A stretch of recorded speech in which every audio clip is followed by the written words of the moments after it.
فأنا ناصح لإخواني بالصدع بالحق تبيض وجوههم. السكوت في مسألة الحزبية يضرها، فاصدع بما تؤمر وأعرض عن المشركين. سلامي على دماج ورجالها والشيخ يحيى ودار العلم يا سعد بانيها. الحمد لله حمدا كثيرا طيبا مباركا فيه كما يحب ربنا ويرضاه.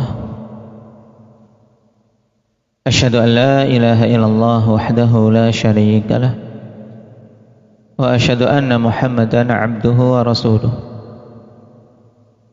صلى الله عليه وعلى آله وأصحابه ومن تبعهم بإحسان إلى يوم الدين. أما بعد،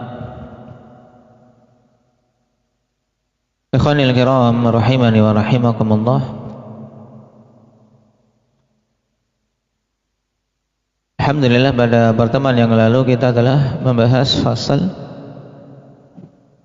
terkait sebab-sebab bertambahnya iman dan sebab-sebab berkurangnya iman.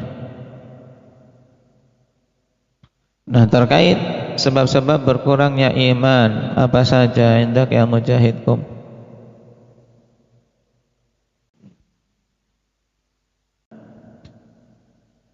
Baik. Yang pertama, jahil terhadap nama-nama dan sifat-sifat Allah Subhanahu wa taala.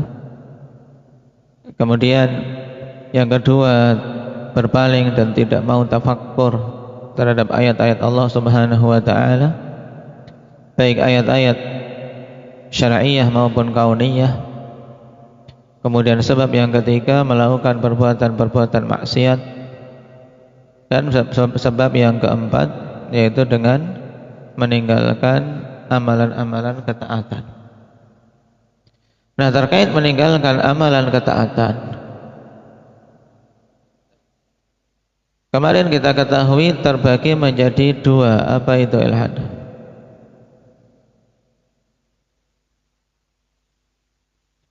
Meninggalkan ketaatan yang apa?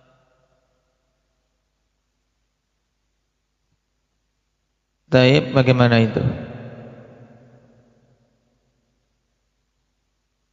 Nah, sekarang yang diinginkan, nah, meninggalkan ketaatan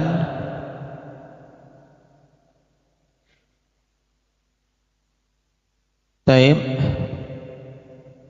itu kan mengurangi apa? Mengurangi keimanan, ya tidak? Nah, yang disebutkan oleh Syekh Ibnu Utsaimin rahimahullah ta'ala terkait meninggalkan ketaatan yang ini mengurangi keimanan terbagi menjadi dua. Apa dan apa?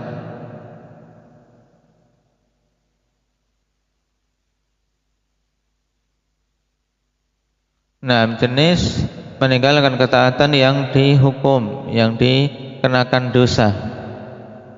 Taib, yang dikenakan dosa itu yang bagaimana, Raihan?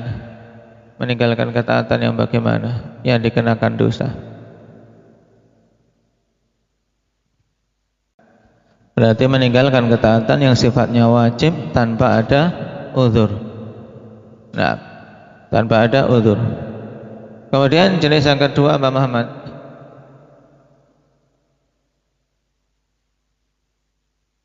meninggalkan ketaatan yang jenisnya dulu.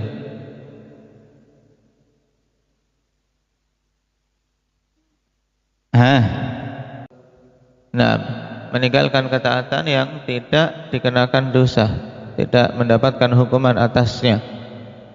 Nah, ini ada dua jenis. Ada dua jenis. Apa dan apa ibadah? Yaitu meninggalkan wajib karena uzur. Taib, meninggalkan ketaatan yang wajib karena suatu uzur. Ini tidak dikenakan dosa, tidak dihukum karena adanya uzur. Dan uzur ini bisa berupa uzur apa saja, Muhammad Aceh? Nah, udzur syar'i dan udzur hissi. Udzur syar'i yang memang ditetapkan secara syariat, ikhwan. Seperti misalnya haid, secara syar'i ditetapkan sebagai apa? Udzur, menghalangi seorang wanita menunaikan salat. Tayyib. Atau udzur hissi yang berupa indera, memang dia sakit, tidak mampu berdiri, maka diberi udzur untuk tidak berdiri ketika sholat, boleh dalam kondisi duduk.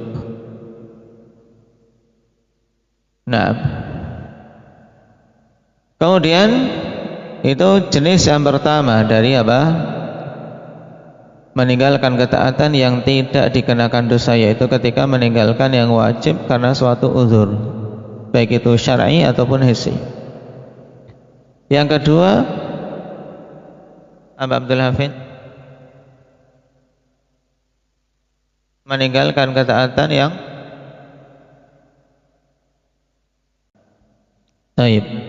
meninggalkan perkara-perkara yang mustahab, yang sunnah. Cuman penting, ya kawan, berkaitan dengan meninggalkan suatu perkara yang mustahab. Ketika meninggalkannya bukan karena kebencian, ketidaksukaan terhadap perkara sunnah itu. Karena seorang kalau meninggalkan perkara yang sunnah karena memang dia benci dengan hal itu, maka ini apa? Ini masuknya jenis yang pertama, kawan. Masuknya jenis yang pertama, yaitu apa?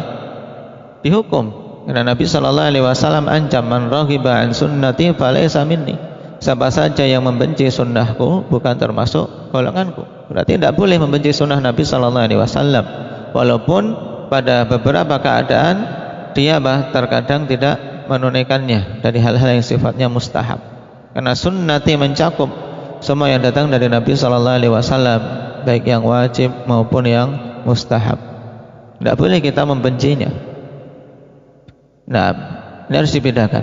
Adapun seseorang tidak melakukan karena memang lagi berat, lagi capek, atau sedang memang tidak menginginkan untuk itu, tidak masalah. Yang penting jangan sampai apa tadi? Jangan sampai apa, Afif? Meninggalkan karena taib. Yang penting jangan meninggalkan suatu perkara yang mustahab karena membencinya. Taib. Sekarang kita masuk pada fasal terakhir, ikhwan, dari kitab ini. Qala al-'allamah Ibnu Utsaimin rahimahullahu taala, faslun fil istitsna'i fil iman. Fasal tentang apa? Al-istitsna' fil iman. Maksud al-istitsna fil iman yaitu mengucapkan insyaallah. Mengucapkan insyaallah terkait dengan permasalahan keimanan dirinya. Ketika seorang ditanya, apakah kamu seorang mukmin?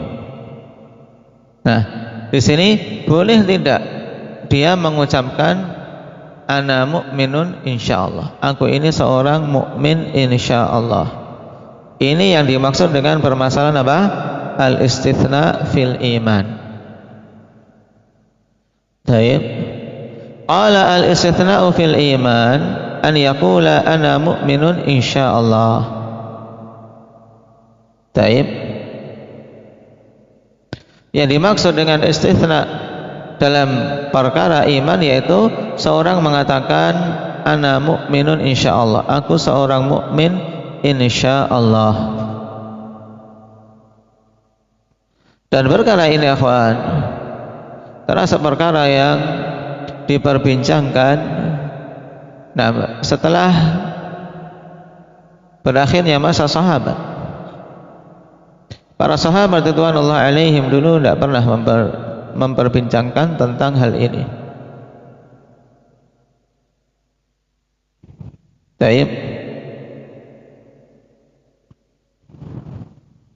Makanya terjadi khilaf tentang boleh dan tidaknya.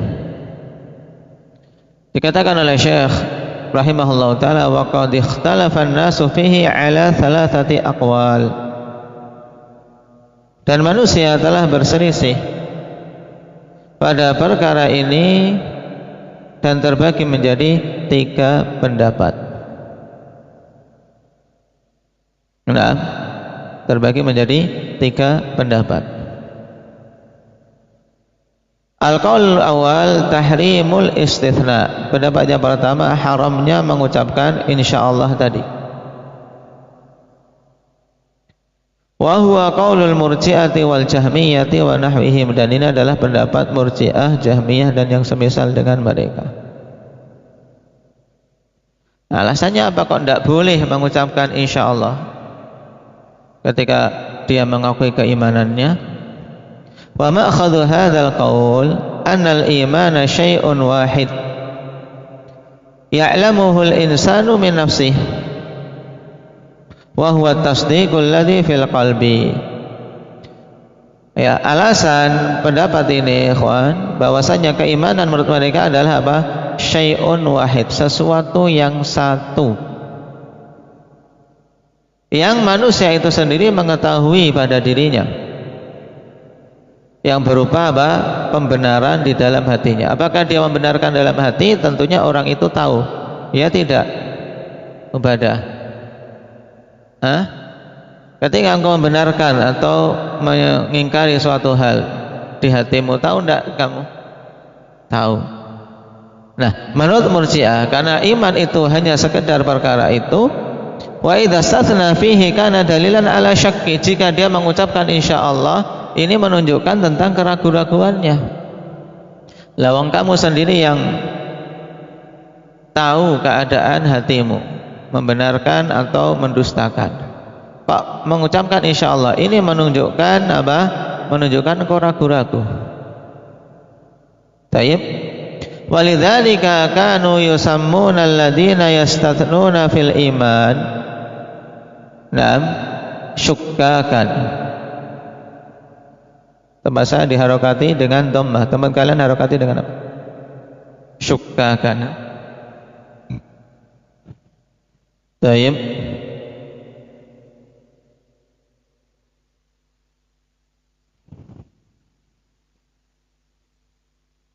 Atau syakkakah. Nah, dalam syarah Syekh Ibnu Utsaimin menyebutkan penamaan yang serupa juga dengan istilah syakkakah.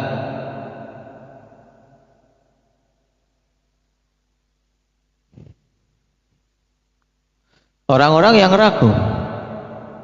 Nah ini tuduhan orang-orang Murji'ah dan Jahmiyah serta yang semisal dengan mereka. Karena ahli sunnah ketika membolehkan untuk mengucapkan ana mu'minun insyaallah, sebagaimana nanti akan kita bahas, dituduh oleh Murji'ah dan yang semisalnya, kalian itu orang-orang yang ragu. Taib.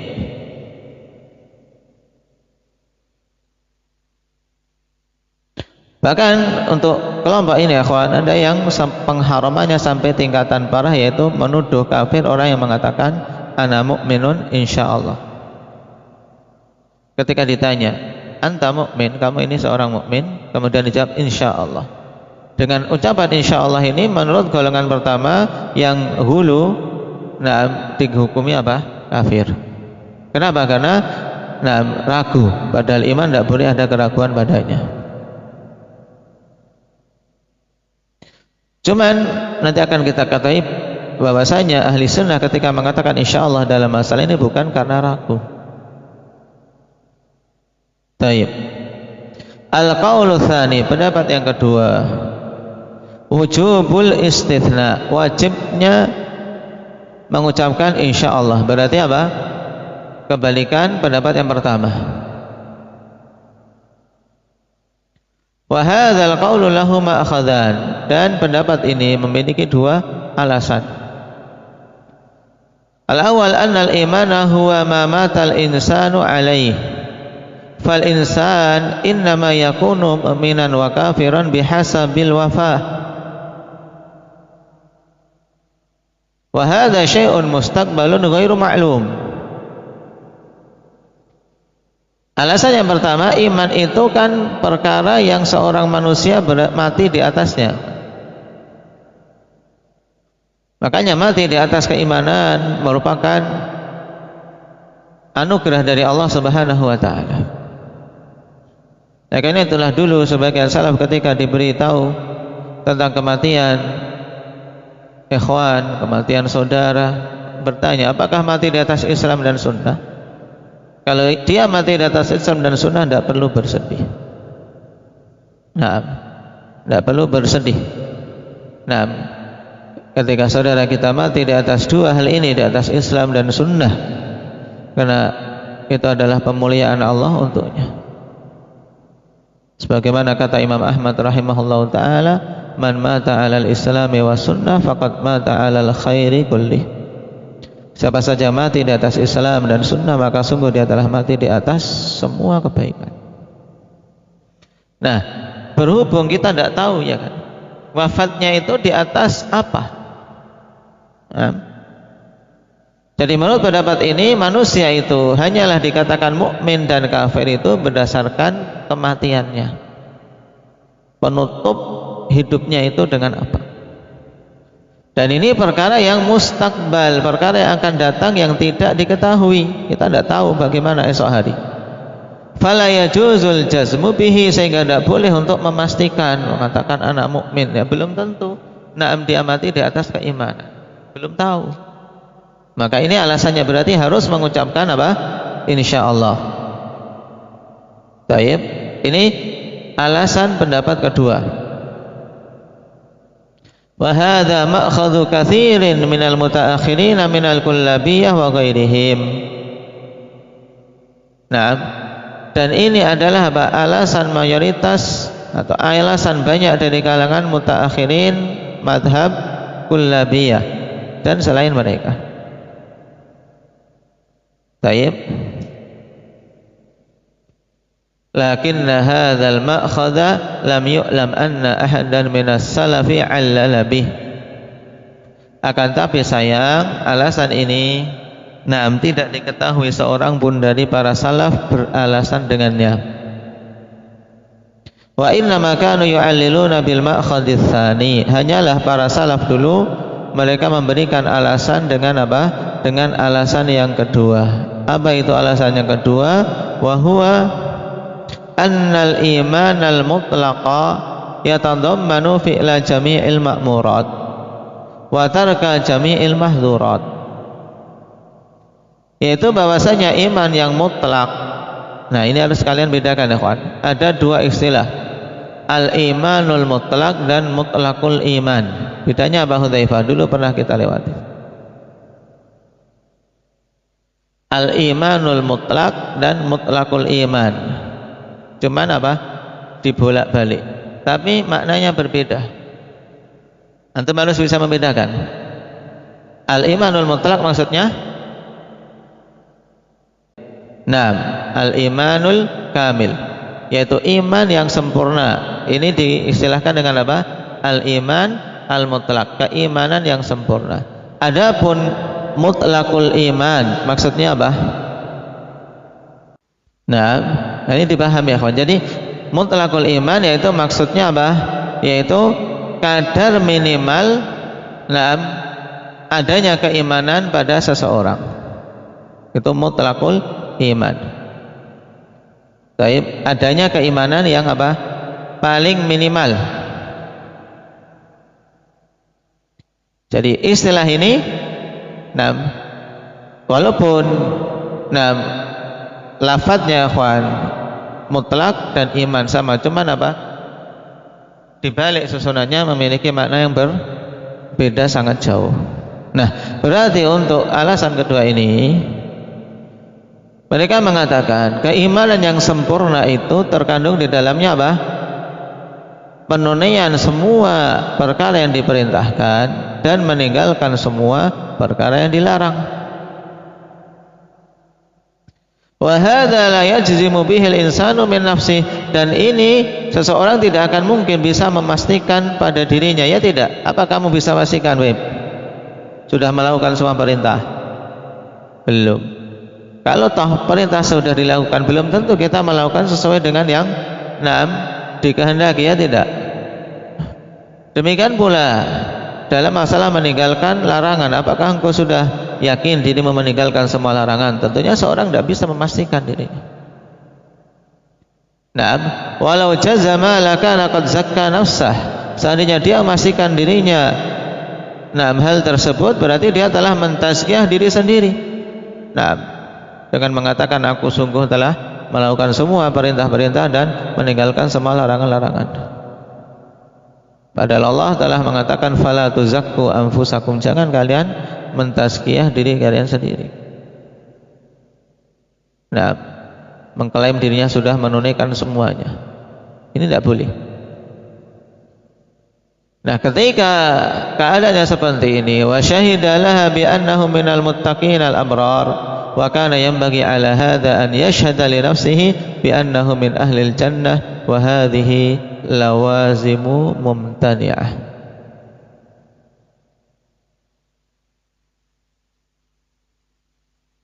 Taib. Dan berarti kalau dia mentazkiyah dirinya, dia mempersaksikan bahwasanya dia itu seorang yang bertakwa dan seorang abrar, seorang yang taat pada Allah Subhanahu wa taala. Maka berarti kalau demikian keadaannya, sepantasnya bagi dia untuk mempersaksikan bagi dirinya bahwasanya dia penduduk surga. Ya kan, ini urutannya. Kalau dia mempersaksikan secara pasti dirinya telah menunaikan semua perintah dan meninggalkan semua larangan, berarti terkandung padanya dia mempersaksikan dirinya sendiri adalah orang yang sudah bertakwa. Makanya Allah katakan huwa a'lamu bimanittaqa. Dia itu, yaitu Allah, lebih tahu tentang siapa orang yang bertakwa. Jangan kalian mentazkiyah diri sendiri. Maka terkandung padanya berarti mempersaksikan diri sendiri sebagai penghuni surga, dan ini konsekuensi yang tidak boleh, konsekuensi yang mumtani'ah, tidak diperbolehkan secara syar'i.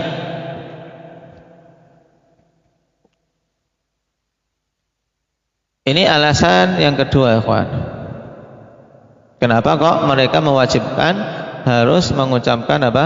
Insyaallah. Al-qaulu tsalits at-tafsil. Nah, pendapat yang ketiga dengan memerinci. Nah, dengan memerinci. Karena seorang mengucapkan insyaallah kan macam-macam maksudnya. Ya. Maka butuh tafsir, butuh diperinci. Fa in kana al-istithna'u shadiran an syakkin fi wujudi aslil iman fa hadza muharram bal kufrun. Baik. Apabila istitsna itu tadi apa, ucapan apa? Ini insyaallah. Nah, muncul karena suatu keraguan-raguan tentang adanya dasar keimanan. Nah, ini diungkapkan dengan aslil iman yang tadi kita sebut dengan apa? Istilah lain yaitu mutlaqul iman. Sama. Nah, aslil iman itu sama dengan mutlaqul iman. Kalau al-imanul mutlaq sama dengan apa? Al-imanul kamil. Ini harus bisa membedakan antum. Nah, kalau seorang mengucapkan insyaallah itu dikarenakan keraguan-raguan tentang asal keimanan, maka ini haram, tidak boleh, bahkan ini merupakan kekufuran. Karena kalau kadar minimal keimanan saja dia tidak memiliki, tidak yakin ada pada dirinya, maka ini kufur. Sebab kata Syekh annal imana jazmun wasyakku yunafi. Karena keimanan itu adalah jazm, harus memastikan, harus yakin. Innamal mu'minuna alladzina amanu billahi wa rasulihi thumma lam yartabu. Nah, tidak boleh ragu. Di surat apa ini? Thumma lam yartabu. Surat apa? Indah ya Ukash Al-Hujurat. Baik. Di situ dibisyaratkan harus yakin. Wasyakku yunafi, dan adanya keraguan-raguan meniadakan apa? Keyakinan tadi. Makanya tidak boleh kalau dorongan mengucapkan ana mukminun insyaallah, maksudnya ini adalah apa? Tentang asal keimanannya dia masih ragu-ragu, maka ini dilarang, bahkan merupakan kekufuran. Qala wa in kana sadiran an khaufi tazkiyatin nafsi wa syahadati laha bi tahqiqil imani qawlan wa amalan wa i'tiqadan fa hadza wajibun khaufan min hadzal mahdhur. Perincian yang kedua ya kawan, apabila ucapan insyaallah itu muncul dikarenakan kekhawatiran mentazkiyah diri sendiri dan mempersaksikan diri sendiri tentang apa? Perwujudan hakikat keimanan yang sempurna baik secara perkataan maupun amalan dan keyakinan. Maka istisna untuk alasan ini hukumnya wajib. Fahadha wajibun, perkara ini wajib. Kenapa? Karena khawatir dari hal-hal yang dilarang ini. Hal yang dilarang ini apa? Mentazkiyah diri sendiri. Allah katakan fala tuzakku anfusakum. Kemudian apa? Dilarang mempersaksikan untuk dirinya kesempurnaan iman. Nah, karena yang paling tahu tentang hal ini Allah. Huwa a'lamu biman ittaqa, huwa a'lamu biman ihtada.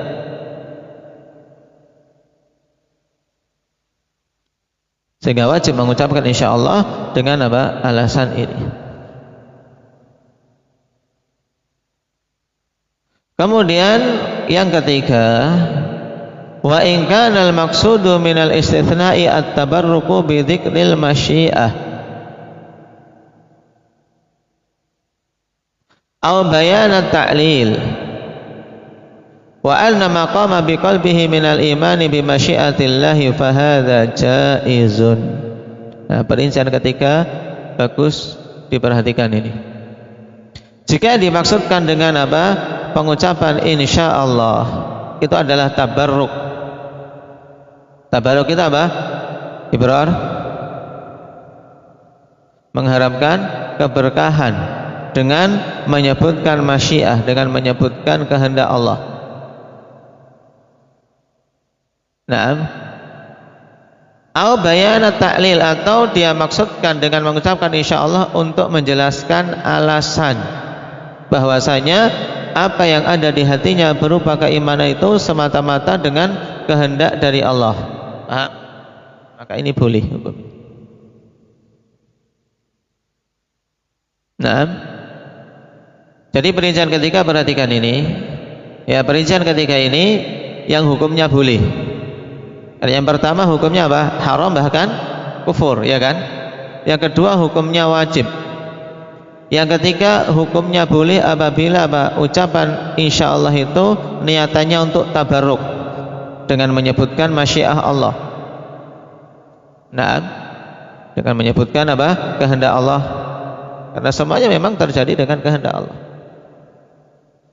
Atau dengan niatan untuk menjelaskan ta'lil, yaitu sebab adanya keimanan di dalam dirinya itu semata-mata dengan kehendak Allah Subhanahu wa taala. Paham ini, Muhammad? Qala wa ta'lilu bil masyiati ala hadzal wajhi ay a'ni bayan at-ta'lil la yunafi tahaqquqal mu'allaq. Fa innahu qad warada at-ta'liqu ala hadzal wajhi fil umuril muhaqqaqah. Dan mengaitkan masyiah, mengaitkan masyiah dalam bentuk seperti ini, yaitu untuk menjelaskan taklil, menjelaskan sebab dari suatu kejadian atau suatu hal, ini tidak meniadakan pasti adanya perkara yang dikaitkan dengannya. Paham? Kenapa? Karena dia mengatakan insyaallah, bukan ragu-ragu ada ndak ya keimanan pada diriku, bukan itu. Tapi apa? Untuk mengaitkan bahwasanya iman dia itu semata-mata ada dengan kehendak Allah. Dan ini apa? Ndak bertentangan, ndak meniadakan apa? adanya hal yang dikaitkan dengannya. Fa innahu qad warada at-ta'liqu ala hadzal wajhi fil umuril muhaqqaqah, sebab telah datang menggantungkan suatu perkara dengan masyiah dalam bentuk seperti ini pada perkara-perkara yang memang yakin adanya, yang jelas-jelas adanya, mesti akan terjadi. Tapi Allah Subhanahu wa taala kaitkan dengan apa? Dengan masyiah. Kaqaulihi ta'ala, la tadkhulunnal masjidal harama insyaallahu aminina muhallikina ru'usakum wa muqassirina la takhafun. Sungguh betul-betul kalian akan masuk ke Masjidil Haram insyaallah dalam keadaan aman, dalam keadaan mencukur rambut kalian dan dalam keadaan memangkas sebagiannya. Nah, karena manusia terbagi jadi dua, ada yang mencukur gundul, ada yang apa? Ada yang memangkas saja, memendekkan. La takhafun, kalian tidak takut sama sekali terhadap musuh-musuh. Apakah ini padanya keraguan-raguan mengucapkan insyaallah? Tidak. Tapi ini masuk pada kategori apa? Sesuatu yang jelas yakin akan terjadinya, tapi dikatakan insyaallah untuk apa? Untuk menjelaskan taklilnya, menjelaskan apa? Sebab, bahwasanya itu sebabnya karena Allah Subhanahu wa taala saja yang menghendakinya. Paham?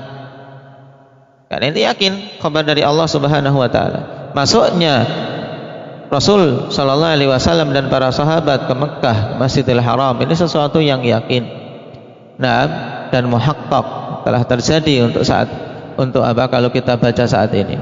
Bahkan Allah apa? Kuatkan la tadkhulunna dengan nun taukid. Juga dengan apa? Al-qasam al-mahdhuf. Maka ini mesti terjadinya. Tapi dalam keadaan demikian Allah katakan insyaallah. Apakah insyaallah ini untuk menunjukkan keraguan-raguan? Tidak. Tapi apa? Libayyina anna dukhulahum iyyahu murtabitun bimasyiatillah, untuk menjelaskan bahwasanya masuknya mereka ke Masjidil Haram itu terkait dengan kehendak Allah Subhanahu wa taala. Baik.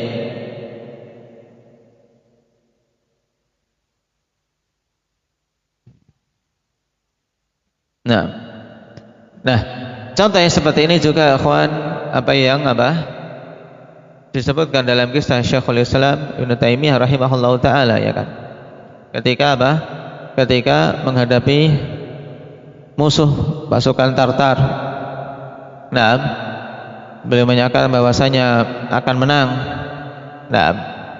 Kemudian diminta untuk mengucapkan insyaallah, maka beliau katakan insyaallah tahqiqan la ta'liqan. Maksudnya insyaallah yakin, maksudnya itu memang yang Allah Subhanahu wa taala kehendaki, bukan apa? Bukan karena suatu menggantungkan dalam artian keraguan-raguan tentang hal tersebut. Ini untuk menunjukkan thiqah, keyakinan yang penuh dari Syekhul Islam bahwasanya memang Allah akan memenangkan mereka atas musuh-musuhnya. Taib wa bihadza 'urifa annahu la yasihu itlaqul hukmi 'alal istitsna. Maka dengan ini diketahui bahwasanya tidak benar memutlakkan hukum atas penggunaan insyaallah terkait ucapan ana mukmin, aku seorang mukmin. Insyaallah atau tidak mengucapkan insyaallah, ini tidak boleh kita memutlakkan boleh atau tidaknya. Terus bagaimana? Balla budda minat tafsilis sabiq, bahkan harus memberikan perincian sebagaimana yang telah lewat. Nah, sekarang yang harus Anda ingat berarti perincian tadi. Perincian ahli sunnati wal jamaah berarti pendapat yang ketiga, ya kawan. Yang antum ingat-ingat pendapat yang ketiga yang di situ ada perincian padanya. Nah, coba sebelum kita tutup perinciannya bagaimana, Ilhan?